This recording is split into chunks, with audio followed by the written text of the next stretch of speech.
Ok. Bom, então na última aula, no assunto aí de redes bayesianas, a gente falou sobre inferência, né, e como fazer inferência exata. E a gente viu que a forma mais usada para fazer inferência exata é o algoritmo de eliminação de variáveis. Só que uma coisa que a gente viu também é que a inferência exata a gente não sabe fazer melhor do que com um custo, no pior caso, exponencial. Então, na prática, muitas vezes é inviável fazer inferência exata. Se a rede bayesiana for muito grande, se seu tempo de resposta for limitado, né? Se você tiver pouca memória, esse tipo de coisa. Então, outra forma, né, de fazer é fazer inferência aproximada. E aí, para isso, você usa técnicas de amostragem. Então, do mesmo jeito, né, que você pode estimar uma distribuição de probabilidade a partir de amostras, né, a ideia aí é a mesma, porque no final das contas é o que a gente faz aí, estimar uma distribuição de probabilidade, que está representada por uma rede bayesiana, né? E a gente vai querer continuar tirando vantagem do fato de a gente ter essa representação compacta da distribuição para que a gente possa gerar as coisas que a gente precisa sem ter que explodir ela numa tabela completa, né? Então, as técnicas vão tentar fazer isso também agora no caso de amostragem ao invés de inferência exata. Bom, aí só recapitulando as coisas básicas que toda aula a gente repete, né? Que se você chegou agora na disciplina, a primeira aula que você está vendo, né? Então a rede bayesiana, algumas coisas básicas aí que a gente viu nas últimas aulas, né? Que é um grafo acíclico direcionado com um nó para cada variável aleatória. E aí para cada nó a gente tem uma tabela de probabilidades condicionais associada, que tem os valores de qual é a probabilidade dessa variável do nó, dado as diferentes instanciações dos pais dela no grafo. E aí a rede bayesiana como um todo codifica implicitamente uma distribuição conjunta, que é o produto todas essas tabelas, né? Então a distribuição conjunta codificada envolve todas as variáveis da rede e tem exatamente o valor de se você pegar e fazer a multiplicação de todas as tabelas que estão associadas aos nós. Se você fizer essa multiplicação aqui mesmo, você vai reconstituir a conjunta total de todas as variáveis, né? Que é tipicamente o que a gente não quer ter que fazer, porque é muito grande, por isso a gente conseguiu partir, né, a representação em uma forma mais compacta. Aí na última aula a gente falou sobre uma forma de fazer inferência exata, que era o algoritmo de eliminação de variáveis, que usava a estratégia de, ao invés de fazer a conjunta, que seria fazer a junção de todas as tabelas, e depois marginalizar no que nos interessa, isso é o que a gente chamou de inferência por enumeração, se eu não me engano. E a gente viu que ao contrário de fazer isso, né, o algoritmo de eliminação de variáveis intercala a fazer a junção com fazer a marginalização, né, tentando evitar a geração de tabelas muito grandes durante o processo, né? Aí a gente viu que é importante a ordem que as variáveis são eliminadas para isso, né? Dependendo da ordem, a gente pode ter as tabelas geradas no meio do caminho maiores ou menores. Mas aí a gente também viu que não dá para a gente garantir que para uma rede qualquer a gente vai conseguir manter a geração somente de fatores pequenos, né? E no pior caso a gente pode ter um tempo exponencial aí no tamanho da rede, né? Que seria o mesmo pior caso da inferência por enumeração.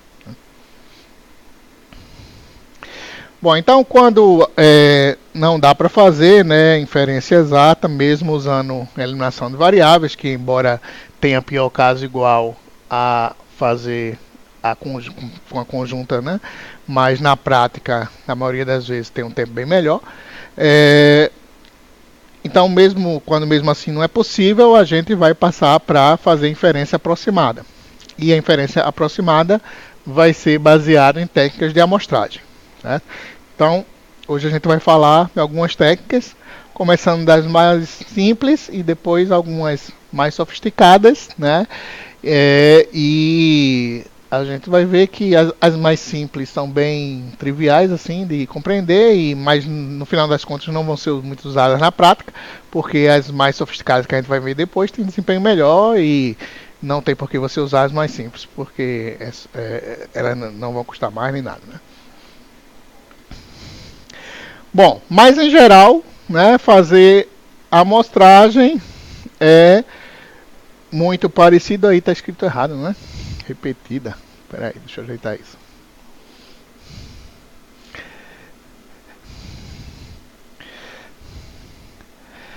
A amostragem é parecido com se você tivesse repetindo uma simulação, no nosso caso, né? Então, no nosso caso, a simulação que a gente vai repetir para fazer a amostragem é retirar uma amostra dessa distribuição que é codificada pela rede Bayesiana. Certo? Então, essa rede vai ter uma distribuição, né, que ela codifica. A gente vai querer tirar amostras dela sem ter que explodir a rede, digamos assim, na tabela, e de forma que as amostras tiradas sirvam para fazer as estimativas que nos interessam, né? Ou seja, a gente vai ver que o que a gente quer, no final das contas, é que as amostras que a gente tire seja consistente com a distribuição representada pela rede Bayesiana. Tá? Então a gente tem que ter cuidado da forma de retirar as amostras para que isso aconteça. Tá? Então a ideia geral, né, é que a gente vai tirar N amostras de uma distribuição, que a gente está chamando aí de S, né? E aí depois de que a gente tem um conjunto de amostras, a gente vai poder computar probabilidades a posteriori que nos interessem, né? Como aquelas velhas questões que a gente viu, qual a probabilidade de uma consulta dada a evidência, né? Aquela pergunta geral. E aí, o que a gente quer, né, é que o que a gente compute usando essas amostras seja, de fato, próximo da distribuição real, né? Então, isso aí, do ponto de vista mais teórico, é que se a gente tirar um número de amostras tendendo a infinito, a distribuição dessas amostras vai tender para a distribuição real. Tá? E aí a gente pode usar as amostras para diferentes fins, né? O que a gente viu na última aula é a finalidade de inferência, né? Que é para calcular alguma probabilidade que nos interessa, né? Dado agora as amostras. Mas outra possibilidade é a de aprendizagem. Então talvez a finalidade das amostras seja justamente tentar descobrir qual é a distribuição. Tá? Então pode ser que você não tenha acesso à distribuição codificada, você só tenha acesso a obter amostras dessa distribuição desconhecida. Tá?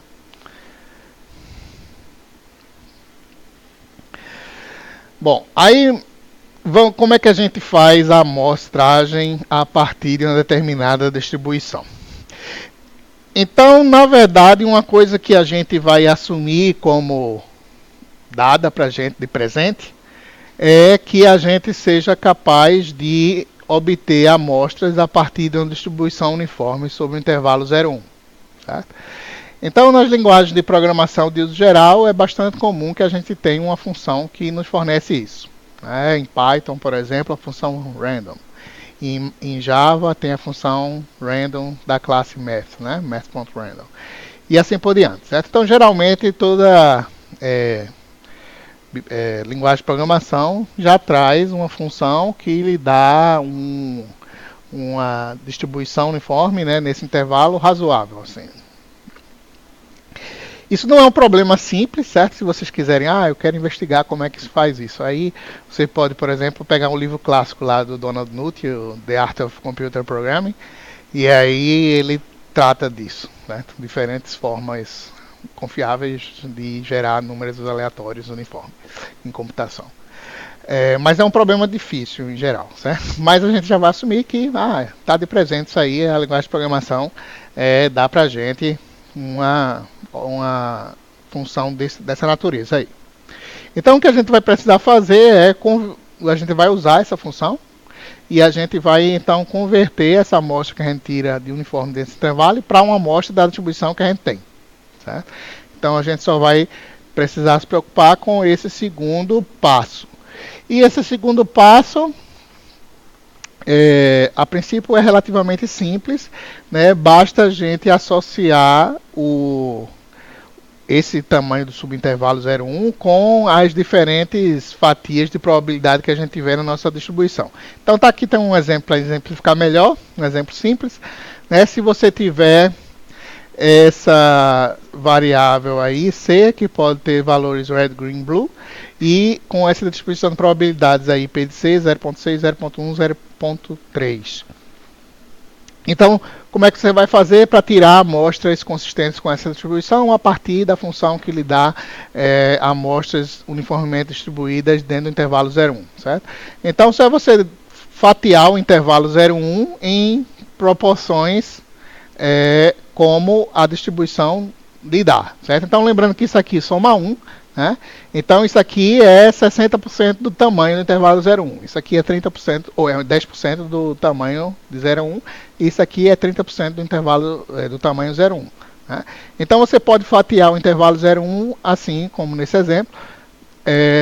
Você tira um número aleatório, usando a função que a linguagem de programação lhe dá. E aí, se você tiver nessa primeira fatia, que representa 60% do intervalo, você considera que tirou uma amostra red. Se você tirar um número entre 0.6 e 0.7, que é 10% do intervalo, aí você considera que tirou green.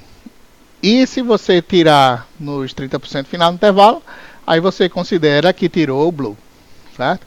Então, você partindo o intervalo de forma proporcional a essas probabilidades, e aí tirando de forma aleatória e mapeando para a que correspondia o número tirado dentro do intervalo como você partiu, você vai ter amostras dentro da distribuição original que você queria. Certo? Então, essa é a técnica geral. E aí a gente vai usar isso aí. Então, aqui um exemplo prático, né? Se você tivesse exatamente nessa configuração, aí chamasse essa função e ela retornasse 0.83, aí basta você ver aqui que corresponde aqui, você estaria nesse pedacinho do intervalo, então você tirou um blue. Certo? E aí, se você quiser tirar N amostras, você repete o random N vezes, cada vez vai vir um valor, mapeia para cá e vê o que é que veio. Tá? Então, aqui, depois de 8 amostras, você poderia ter algo com essa distribuição aí, dado essa tabelinha do exemplo, certo?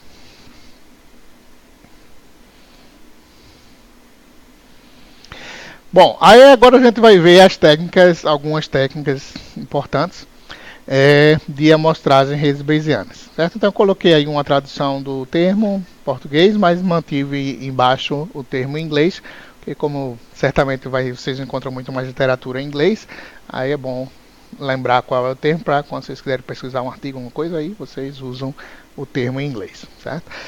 Então a gente vai ver que isso aí a gente vai aumentando o nível de sofisticação da amostragem, né?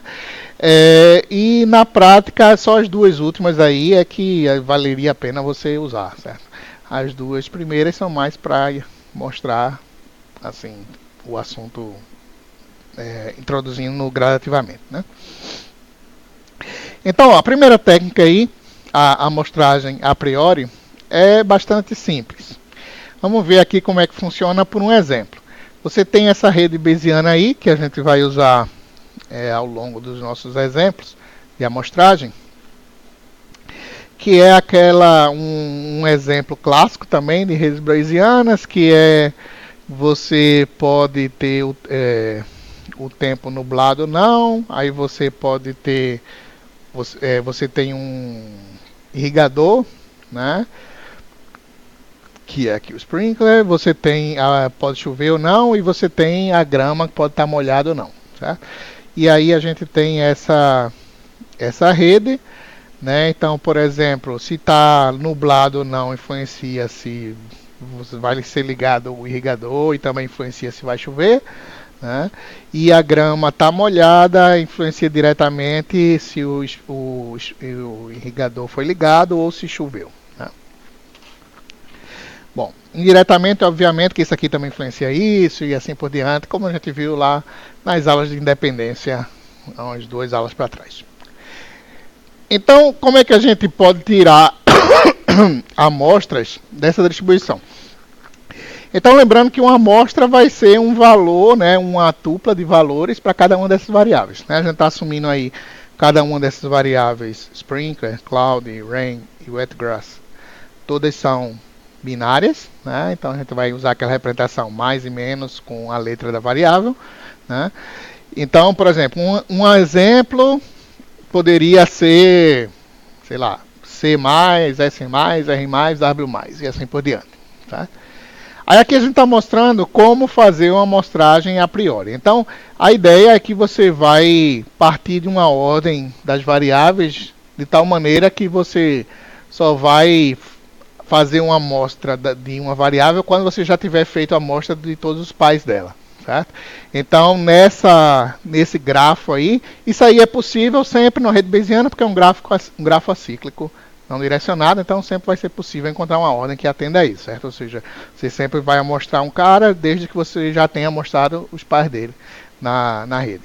Então, nesse exemplo aí, a gente teria que necessariamente começar pelo cloud, certo? Que é o único que não tem pai nenhum, né? Então pode começar por ele. E aí a gente começa fazendo uma amostragem simplesmente usando essa distribuição da tabelinha dele, certo?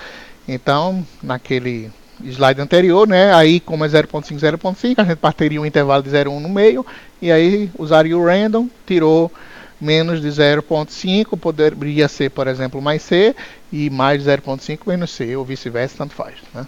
O que importa é você escolher um e manter do começo ao fim do mesmo jeito.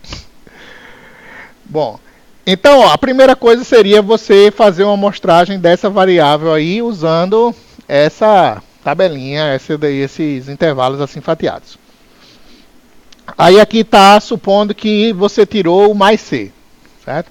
Então nesses slides aí a gente vai representar o que você tirou como verde se foi positivo e vermelho negativo, certo? Então está assumindo que você tirou mais C uma vez que você fez isso.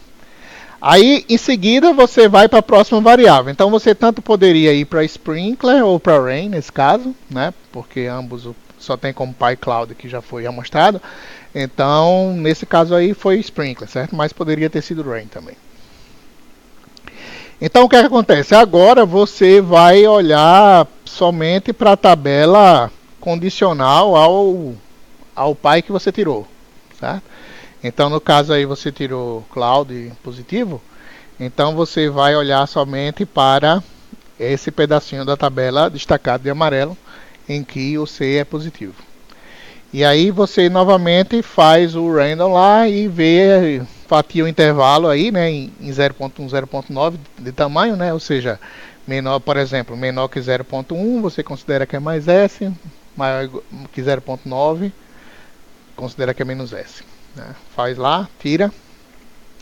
Aí nesse exemplo aqui tirou o menos S, certo? Que seria de fato mais provável, né? Porque é 0.9. Aí agora você, por exemplo, poderia vir por rain, teria que ir por rain, né? Porque o wetgrass tem 2 pais e o rain não está ainda instantaneado. Então você faria a mesma coisa, né? Pegaria a tabelinha aqui do mais C, que foi o que você tirou, partiria o intervalo agora 0.1 e 0.2, tiraria e veria o que dá. Aqui no exemplo tirou mais R. E aí por fim você venha para o wetgrass. Aí nesse caso você tirou o S negativo e o rain positivo. Então você teria que vir somente para essa região aqui. E aí partir o intervalo assim. E aí ver o que é que dá. Nesse caso aqui tirou mais W. Certo? Pronto, e aí você tem sua amostra. No caso aí, sua amostra seria mais C, menos S, mais R, mais W. Tá? Pronto, isso é uma amostra. Tá? Consistente com a distribuição. E aí você repetiria esse processo várias vezes para ir tirando quantas amostras você precisar. certo? E mais uma amostra, mais uma amostra, mais uma amostra, mais uma amostra, e assim por diante. Então, o processo é bem simples, né? Basta você pegar, né, para cada uma das variáveis, tirar uma amostra, né, da tabelinha dela condicionada aos pais. Então, basta você seguir uma ordem aí que você tire primeiro dos pais e depois dos filhos, né? E no final você tem uma amostra, tá? Bom, aí a gente pode comentar por que isso funciona, né? Ou seja, por que quando você tira N amostras N com tendendo a infinito, taranã, desse jeito, isso é consistente com a distribuição de probabilidade que está codificada por essa rede bayesiana. Tá? Então veja que pela própria a equação da rede bayesiana, né, a gente tem que ela codifica essa probabilidade aqui desse produtório das tabelas das variáveis dados pais, né, e que isso é a nossa conjunta, codificada por ela. Né. Agora, se a gente tira N amostras, então, no limite, a gente vai ter que isso vai codificar justamente o que você tirou lá sobre o número de amostras. Né? E com N tendendo ao infinito, isso aí vai tender para a distribuição real disso aqui. Certo? Então, no final das contas, o que você faz é essas amostras indo para o número infinito delas, né, você vai estar de fato tendo amostras que são consistentes com as tabelas. Né? Então, como você tem consistência em cada uma das tabelinhas, né, e isso aqui dava a probabilidade conjunta pelo gráfico da rede, então, no final, vai continuar sendo. Agora, o que é que você pode fazer a partir daí? Então, quando você tem uma coleção de amostras, então a gente pode sair fazendo todo tipo de inferência que nos interessa. Certo? Obviamente, não necessariamente a inferência que você vai fazer vai ser próximo do real, se, por exemplo, sua coleção de amostras for muito pequeno. Né? Então, a gente só tem a característica, né, de que o nosso número de amostras tendendo para infinito vai tender à distribuição real. Mas, obviamente, que a gente não vai ficar um tempo infinito fazendo amostragem. Né? Então, se nossa quantidade de amostras for pequena, pode ser que a gente não tenha ainda não esteja próximo da distribuição real.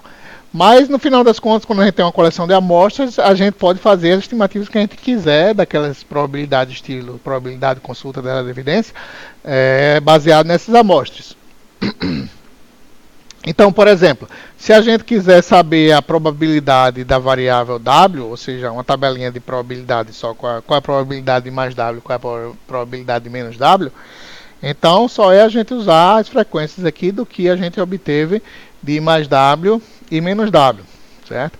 Então, como a gente teve nessas amostras, tem 4 casos de mais W e só um de menos W, então, se a gente fosse estimar, né, simplesmente a gente estimaria como a probabilidade de mais W, se eu consigo escrever aqui, a probabilidade de mais W seria... aqui, né? Seria 4 de 5. Né? E a probabilidade de menos W, 1 de 5. Certo? Que é o que está aqui embaixo. Então, à medida que nosso número de amostras for aumentando, né, esses números vão convergir para a distribuição real. Aí note que isso aqui foi um exemplo simples de estimar simplesmente a probabilidade de W, sem nenhuma evidência, mas a gente também pode estimar qualquer daquelas consultas que a gente pode fazer. Então, se a gente quisesse, por exemplo, estimar qual é a probabilidade de C dado a evidência mais W, a partir dessas amostras, aí é fácil, é só a gente esquece tudo que não for mais W, ou seja, olha só as mais W, certo? Que é essa daqui, e estima C baseado nisso, certo? Então C, veja que nos casos mais W, a gente tem 3 mais C e só 1 menos C, certo? Então, aqui seria mais C. Deixa eu voltar aqui. Aqui mais C seria 3 quartos, né? Mais C dado W, certo? E menos C seria o complemento quarto, certo? Aí a mesma coisa, se for estimar isso aqui agora, probabilidade de C dado mais R mais W. Agora você vai olhar só para os que são mais R mais W, certo? Que é esses dois aqui e esse aqui, né? Pronto, então seria esses três aqui. Esse e esse, que tem mais R mais W. Então agora você estima C baseado nisso. E assim por diante. Tá? Então, veja que a gente pode estimar o que a gente quiser aí. Aí note que uma característica disso, desse processo, né, é que a gente pode fazer assim o que der dado o tempo que a gente tenha. Então, por exemplo, se a gente tem tanto tempo para dar uma resposta, a gente pode tirar amostras até chegar perto do tempo que a gente tem e aí fazer a conta e dizer é tal, certo? Então, isso é um algoritmo que tem um comportamento que a gente chama de anytime, né? Ou seja, quanto mais tempo você tiver para rodar, mais sua resposta vai ser próxima do ideal, né? Mas você pode parar a qualquer momento e dar uma resposta e ela ao longo do tempo vai melhorando se você tiver mais tempo, né? Então, se você tiver pouco tempo, você pode parar as amostras até onde você deu, dar a resposta, né? Mas a desvantagem é que com poucas amostras, a distribuição das amostras provavelmente vai estar mais distante da distribuição real. Tá?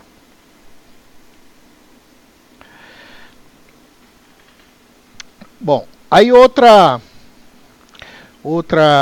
técnica, né, que a gente vai falar agora é a chamada amostragem com rejeição, que melhora a nossa abordagem, dado o fato que a gente já saiba qual é a pergunta que a gente quer responder. Então, por exemplo, veja, se a gente quiser responder simplesmente isso, com a probabilidade de C, né? Então, uma coisa que a gente já sabe é que a gente não precisa guardar as amostras, né? Basta a gente guardar as contagens de C, né? Então, a gente gera lá a amostra, se deu mais C, a gente acrescenta 1 na contagem de mais C. Se deu menos C, a gente acrescenta 1 na contagem de menos C, né? Aí, no final das contas, a gente consegue dizer a estimativa de probabilidade de C simplesmente que a do mais C vai ser a contagem de C dividido pela contagem total, e a de menos C vai ser a contagem de menos C dividido pela contagem total, né? Agora, suponha que a gente queira responder essa outra pergunta. Então veja que além de guardar se precisar guardar, né, somente as contagens de C, outra coisa que a gente deve fazer é que a gente já sabe, desde que a gente sabe que a pergunta vai ser essa, que a gente não precisa de amostras que não tenham mais S, né? Porque a gente fixou mais S é a evidência. Então a gente chama isso de amostragem com rejeição, que a gente vai rejeitar amostras que não tenham mais S, certo? Aí isso vai permitir que a gente consiga ter uma velocidade maior de geração de amostras, né? Porque a gente pode já jogar fora quando a gente vê que vai gerar uma coisa que não é mais essa, certo? Então a gente segue o mesmo procedimento de antes, mas quando a gente tem uma variável que não é consistente com a evidência, a gente já joga fora essa amostra, porque a gente sabe que a gente não vai precisar dela, certo?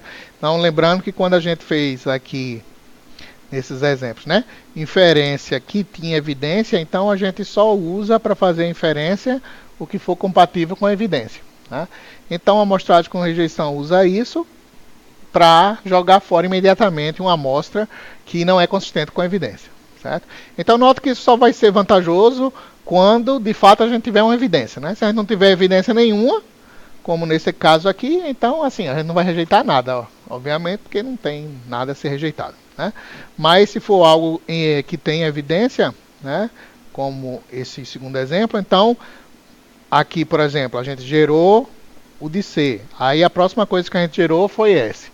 Aí quando caísse um menos S, a gente já jogava fora a amostra, certo? Porque ela não vai entrar nas contas nem nada, certo? E não precisaria gerar o R e o W dessa amostra que a gente joga fora, certo? Pronto, então isso aí dá uma otimizadinha na nossa geração de amostras, certo?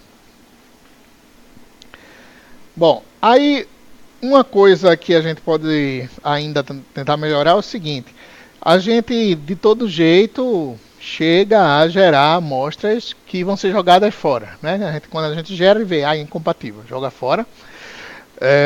Será que a gente não poderia então já antes fixar as variáveis que são evidência e gerar só o resto? Tá? Então, isso é uma melhoria que vai ser feita nessa técnica de ponderação da verossimilhança.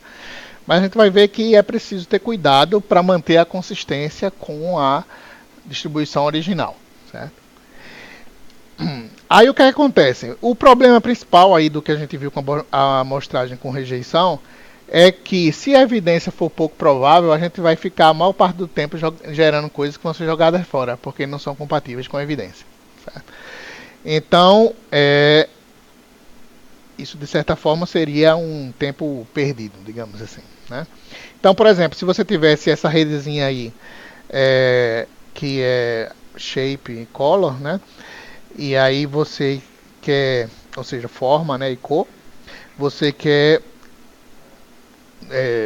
estimar, né, qual a distribuição de probabilidade de shape, dado que a cor é blue. Então, se a cor blue for uma cor muito rara, né, então você, de ocorrência rara, né, a maioria das suas amostras geradas vão ser de outras cores. E elas não vão servir para nada para estimar a probabilidade de shape dado blue. Certo? Então você fica um tempão gerando coisas e só jogando fora, sem isso colaborar em nada para o que você vai estimar. Então a ideia, como eu falei justamente, é de que você possa fixar as variáveis de evidência e fazer a amostra somente das demais variáveis. Certo? O problema é que se você fizer isso, a amostra não vai ser consistente com a distribuição de probabilidade original. Certo? Porque lembrando, quando a gente tem uma rede bayesiana desse tipo aqui, quando você fixa uma evidência aqui, você influencia na probabilidade aqui do pai. Né?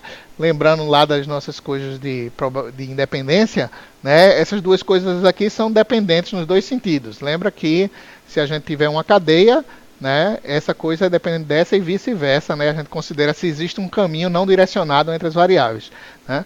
Então, se você fixa a evidência aqui em blue, se você ficar gerando o shape, por exemplo, pela distribuição da tabelinha lá do shape, você não vai estar gerando consistente com o fato que você fixou a evidência em blue, certo?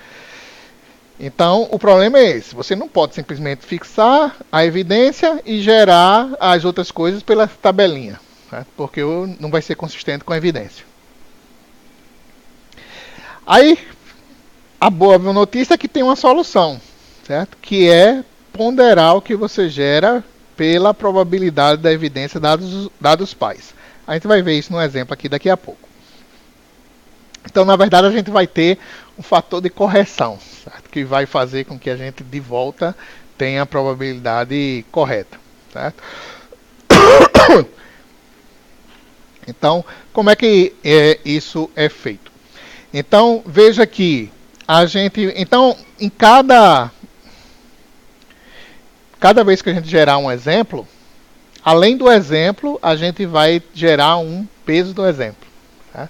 E esse peso do exemplo vai poder ser usado na expressão lá do cálculo da probabilidade para corrigir a probabilidade. Tá?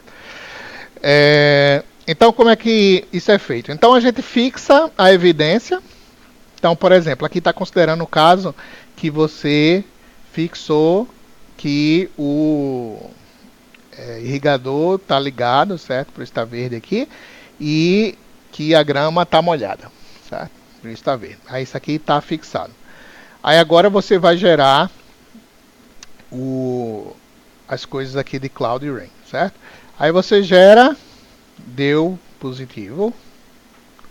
Aí você olha para cá, positivo, foi o que você gerou, e está fixado positivo sprinkler. É a evidência. Então essa coisa aqui tem probabilidade 0,1, certo? Então você vai multiplicar o peso associado à amostra vai ser multiplicado por esse 0,1 daqui, certo? Que é qual é a probabilidade do sprinkler ser o que você observou na evidência, dado o pi gerado ter sido positivo, né? Aqui você começa em 1 porque você vai multiplicando, certo? Então, elemento neutro aí da multiplicação. Aí agora você gera o rain como antes, deu positivo. E aí você vem para aqui, para o wetgrass, que é uma evidência fixada. Então você vê aqui, dado o resto que você gerou, né? Sprinkler era positivo, rain era positivo. Então eram esses dois aqui. E aí estava fixado em positivo, né? Então a probabilidade disso é 0,99, certo? Então esse exemplo aqui, que foi tudo positivo, né? Mais C, mais R, mais W, ele foi gerado, mas tem esse peso associado aqui, que é 0,1 vezes 0,99. Tá? Então, você escreve aqui o peso dele. Tá? Então, cada vez que você gera um exemplo, você tem o exemplo e o peso desse exemplo. O exemplo, o peso desse exemplo. Tá? Então, por isso que aqui no algoritmo está mostrando entrada, instanciação da evidência, o peso é 1, né? E do exemplo, da amostra. E aí, o que é que você faz? Se for uma variável de evidência, você fixa ela na observação da evidência e atualiza o peso multiplicando pelo valor correspondente. Né? E se não for, você faz, ou seja, se não for uma variável de evidência, você faz a amostragem como antes, do exemplo lá de amostragem a priori. Certo? Aí no final das contas, você tem o exemplo e o peso. Certo? Então isso aqui é a geração de esse quadrinho está mostrando a geração de uma amostra. Certo? Aí ó, veja que quando a gente faz a amostragem de uma parte fixando os outros, então a gente está fazendo essa distribuição de probabilidade aqui, né? Porque a gente está usando só a tabelinha dos pais, né, para fazer a amostragem dela. Certo? Então por isso que aqui está mostrando esse aqui I de 1 até L, isso aqui são as variáveis que não estão fixadas, né? E você está gerando a probabilidade da ZI dados os pais dela. Então isso aqui Z é as variáveis que você não fixou e são as de evidência, certo? Que são as fixadas. Então, ó, o que acontece? Essa distribuição de probabilidade aqui é diferente da distribuição de probabilidade da rede bayesiana, né? Porque a rede bayesiana é o produtor de tudo, inclusive dessas tabelas aqui, que você não está usando nessa conta, está somente com essas. Agora, quando você introduz os pesos, aí você tem que o peso de cada um é justamente o produto, né, dos caras fixados dados os pais dele. E aí quando a gente junta as duas coisas, né, multiplica um pela outra, isso vezes isso, aí a gente reconstitui a expressão original da probabilidade da rede bayesiana, certo? Que é a probabilidade da variável dada os pais dela para todas as variáveis. Certo? Então, quando você multiplica esse pedaço por esse, você tem justamente a equação original da rede bayesiana. Certo? Então, por isso que essa correção expressa pelo W permite que você calcule a probabilidade real de acordo com a distribuição original quando você multiplica tudo. Certo?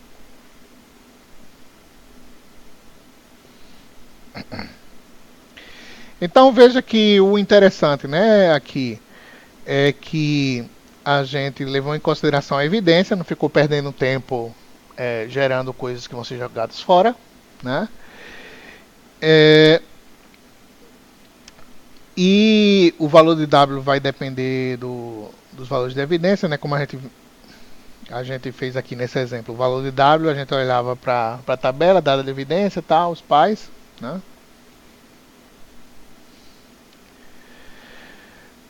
E essas nossas amostras, agora elas refletem a evidência de fato, né? A gente só gera coisa que associada à evidência que a gente tem. Agora, uma coisa que não é interessante, uma desvantagem, uma coisa que a gente ainda pode melhorar, é que note que quando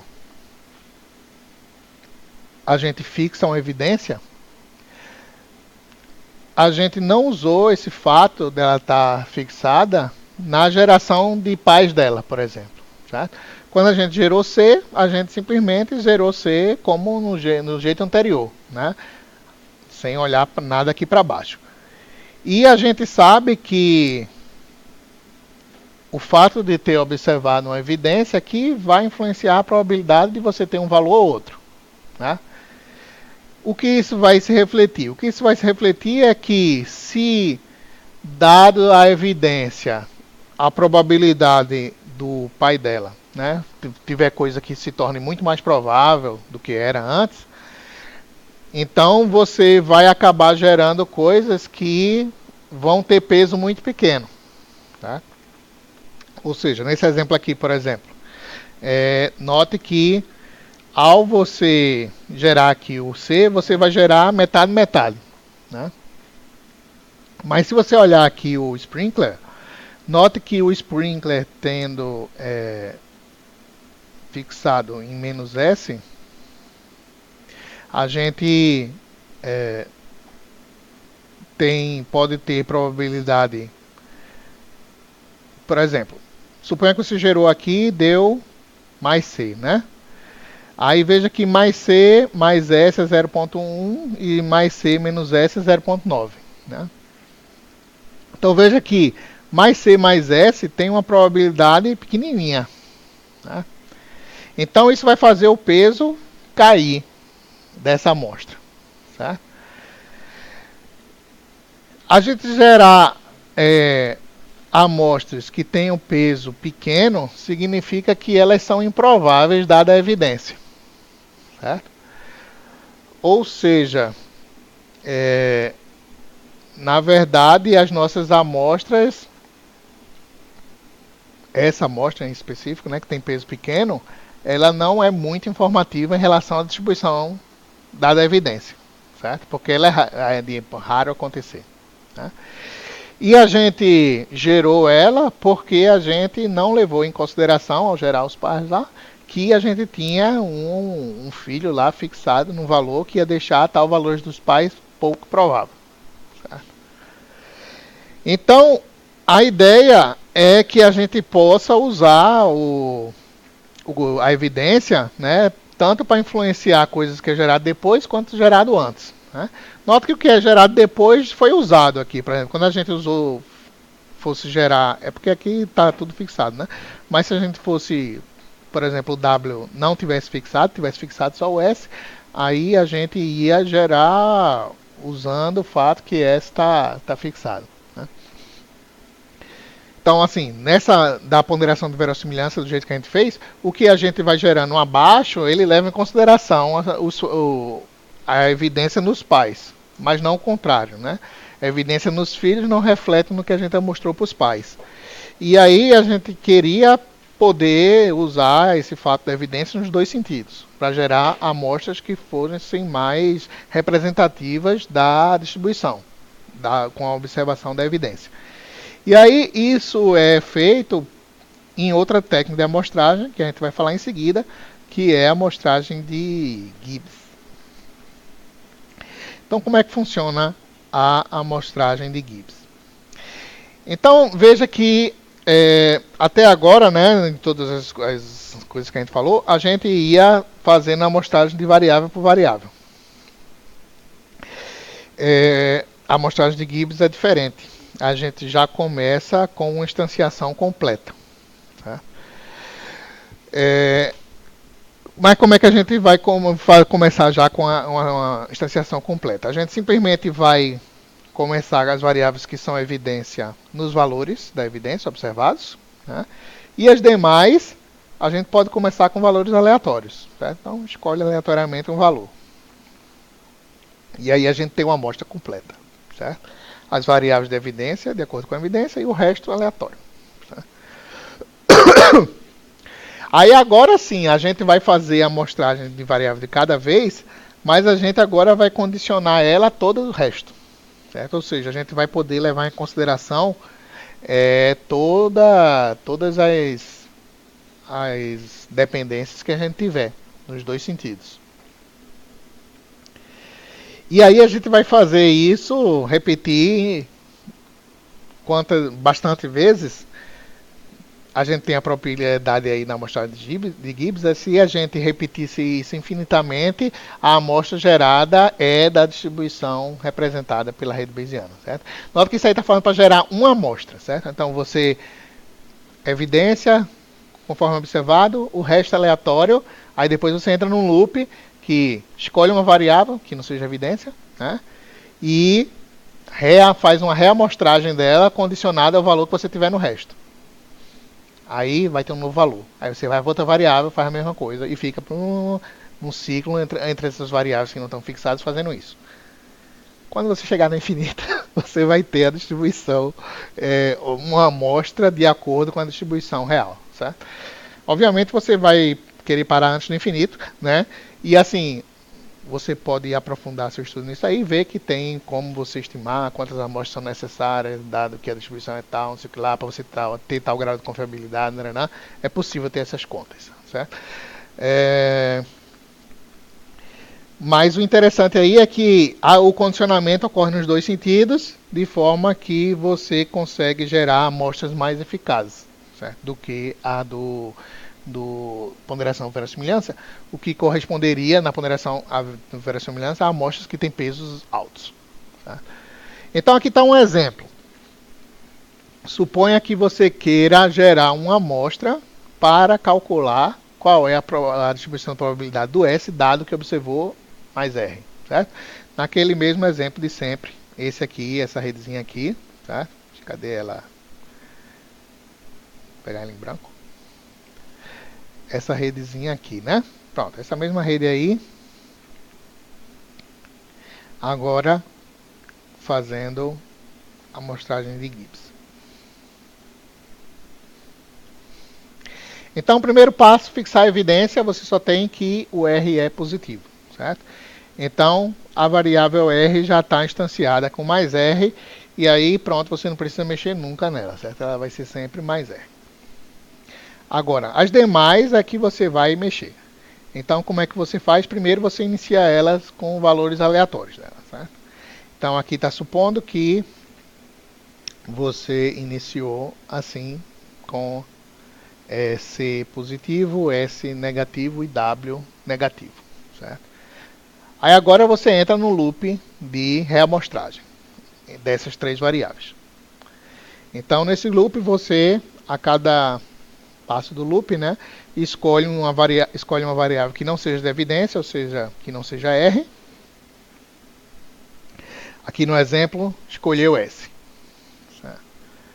Aí agora você faz uma reamostragem de S a partir, no caso S, né, aí está falando X porque é um X qualquer, né? Faz uma reamostragem de X, no caso S, a partir de probabilidade de X dado todas as outras variáveis. Então aqui no caso seria probabilidade de S dado C WR. Agora note que como você sempre tem uma instanciação completa, então esse dado todas as outras variáveis é dado todas as variáveis instanciadas com esses valores, certo? Então você vai ver qual é a probabilidade de mais S menos S, dado nesse caso aí C mais W mais R mais. Certo? Ou seja, essa um exemplo, né, uma amostra dessa distribuição. Aí digamos que veio positivo. Aí agora você escolhe outra variável, por exemplo C, e aí calcula, faz uma amostra de C dado as outras como estão. Aí aqui no exemplo deu positivo. Aí agora outra variável, w, dado as outras como estão. Aqui no exemplo deu negativo e assim por diante. Certo? Então, repetindo isso infinitas vezes, no final das contas, essa amostra vai ser compatível com a distribuição original. Certo? Então, por que isso aí é melhor do que fazer uma amostragem a partir da conjunta completa, dada a evidência?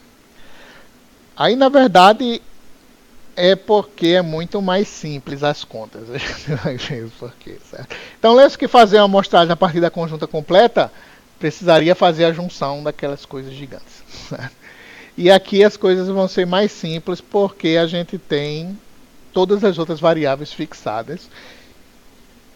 E isso vai permitir que a gente corte um bocado de coisa na expressão e a probabilidade calculada dependa de poucos termos.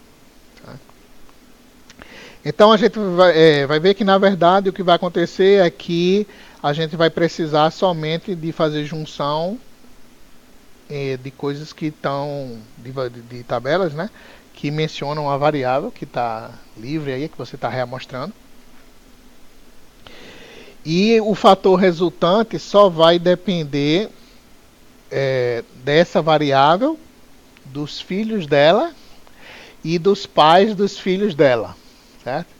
Então, esse subgrafozinho, que é a variável, os filhos dela e os pais dos filhos dela. Certo? Então, esse conjuntinho de variáveis é chamado de cobertor de Markov, em inglês é Markov blanket. Certo? Então, só vai depender disso, da variável em questão, dos filhos dela e dos pais dos filhos dela. Então, veja aqui no exemplo. Se a gente quisesse reamostrar aí o S, dado que as demais estão fixadas assim, mais C mais R menos W. Então, ó, se a gente for fazer as contas, isso aqui, na primeira linha, é simplesmente a fórmula de definição da probabilidade condicional. Certo? Então, é a probabilidade da conjunta disso tudo, aqui, dividido pela probabilidade aqui dessa parte condicionada. Está aqui. Tá? Então, aqui da primeira para a segunda coisa, simplesmente aqui está igual, né? E aqui embaixo a gente está fazendo, mostrando, né, que para obter isso aqui, você pode obter a partir da marginalização em S da conjunta completa com esses valores. Tá? Por isso o somatório aqui. Ou seja, ao eliminar S, né, a gente tem isso aqui. Aí note que isso aqui, o termo de cima, né, a gente reescrevendo ele com a fórmula da rede, né, ou seja, multiplicando as tabelas, né, e com os valores da evidência instanciados. E aqui é a mesma coisa, né, sendo que aqui a gente está fazendo uma marginalização em S. Aí note que aqui embaixo, né, onde a gente faz a marginalização, a gente pode botar para fora do somatório os valores que não dependem de S, né, que no caso aqui é o mais C e o mais R mais C. Tá? Então daqui para cá a gente botou para fora do somatório, né, esses termos, né, que vão ser constantes em relação a S. Então a gente tem essa conta. Aí agora aqui a gente vai ter um bocado de coisa que vai se anular, né? Ou seja, aí não vai precisar saber disso, nem vai precisar saber disso, né? Porque isso vai cortar com isso, né? E aqui a gente não vai precisar saber disso, não vai precisar usar isso, nem vai precisar usar isso, porque ele se anula também, certo? Então veja que fica só isso. Então a gente só vai precisar fazer essa continha aqui, para reamostrar o S. Certo? Então nota que isso aqui está S grande porque são dois valores. Né? A gente tem probabilidade de mais S e de menos S seguindo essa continha. Né? Obviamente, como um é complementar do outro, só precisa calcular um e o outro é 1 menos ele. Né? E aí a gente vai ter o nosso intervalinho. Né? Por exemplo, se der 0.3, aí é 0.3, 0.7. Então você distribui seu intervalo de 0 a 1 nesses dois pedaços, faz o math.random, vê de onde veio a amostra, se foi mais ou foi menos, e aí pinta o S de acordo com o que for. Aí esse é o seu novo valor de S, passa para a próxima variável, faz a mesma coisa, certo? E aí fica fazendo isso. Ok? Então veja que no final as contas ficam bem simples, né, do que precisa ser calculado para reamostrar cada variável. Então, como a gente falou no slide anterior, o que acaba acontecendo é que só o que faz parte do Markov Blanket, né, que é a variável, os filhos dela e os pais dos filhos, que vão aparecer aí na continha e que a gente vai precisar fazer. Bom, então aí uma característica, né, uma propriedade demonstrada aí para a amostragem de Gibbs é que, de fato, no limite da reamostragem infinitamente frequente, a amostra vem na distribuição original. E aí, na verdade, a amostragem de Gibbs é um caso especial de métodos mais gerais de amostragem conhecidos como métodos Monte Carlo de cadeia de Markov, em inglês Markov Chain Monte Carlo Methods, MCMC, né? E, na verdade, ele é um caso especial do método chamado Metropolis Hastings. E aí, se você quiser se aprofundar mais, você pode ler mais sobre métodos de Monte Carlo, que na verdade são métodos de amostragem, né? Que podem ser mais sofisticados do que isso que a gente viu aí, certo? Esse aí você já pode ter bons resultados, dependendo. Bom, então resumindo, né, o que a gente falou hoje sobre amostragens redes bayesianas. Então, lembrando que o interesse aqui, na prática, muitas vezes é inviável fazer inferência exata, né? Seja porque a gente não tenha tempo, não tem espaço, não tem as duas coisas, né, suficientes para fazer a amostragem exata, né? E outra possibilidade é que pode ser que a gente não tenha a distribuição em si, mas a gente consiga tirar amostras dela. Mas, bom, a gente não tem como tratar desse problema. Mas o que a gente falou hoje, né, dos métodos de amostragem, foi primeiro a amostragem a priori. A gente viu que é bem simples, né? Você pega uma ordem lá das variáveis, de tal maneira que você vai mostrar uma a uma, amostrando os filhos só uma vez, também amostrando os pais, e aí você vai amostrando de acordo com a tabelinha, né? E usando aquela técnica lá do intervalo. Aí a gente falou da amostragem com rejeição, uma vez que você quer fazer a estimativa de uma probabilidade condicional a uma evidência, você vai poder jogar fora assim que for gerado algo que não seja consistente com a evidência, certo? Isso vai permitir você otimizar aí sua execução. Mas aí a gente viu que, bom, mas mesmo assim a gente pode ficar perdendo muito tempo jogando coisas fora que a gente não vai usar. E aí a gente tem como estimar, né, a probabilidade gerando somente amostras que tem a evidência conforme observado, mas aí a gente precisa corrigir os valores de probabilidades com peso que vai sendo gerado ao longo da geração da amostra, né? Agora isso ainda tem um ponto negativo, é que a gente pode gerar amostras que têm um peso muito pequeno, ou seja, elas não são muito adequadas para estimar a distribuição de probabilidade real que a gente tem. E isso acontece por a gente, um dos motivos é para a gente não estar usando a evidência para gerar as amostras dos pais. E aí as técnicas aí de Monte Carlo, como a amostragem de Gibbs, permite você usar a influência nos dois sentidos, né, e permitir que você gere melhores amostras, né? E aí, quem se interessar pode se aprofundar mais nessas questões, e os métodos aí de Monte Carlo são bastante usados hoje em dia, né? E muitos problemas difíceis que não se conseguia resolver, né, vêm sendo bem tratados por esse tipo de técnica. Então, por exemplo, o jogo de gol, né? A gente falou lá no começo do AlphaGo, não sei o que ganhou de grandes campeões, né?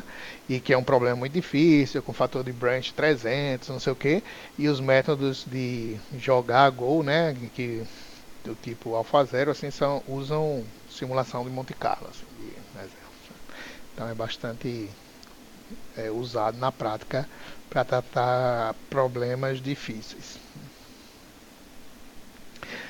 Pronto, aí por hoje a gente fica por aqui. Na próxima aula a gente continua o assunto. Eu falei para vocês no começo que eu não olhei ainda os projetos e eu vou dar uma olhadinha primeiro para depois marcar a apresentação com vocês, certo?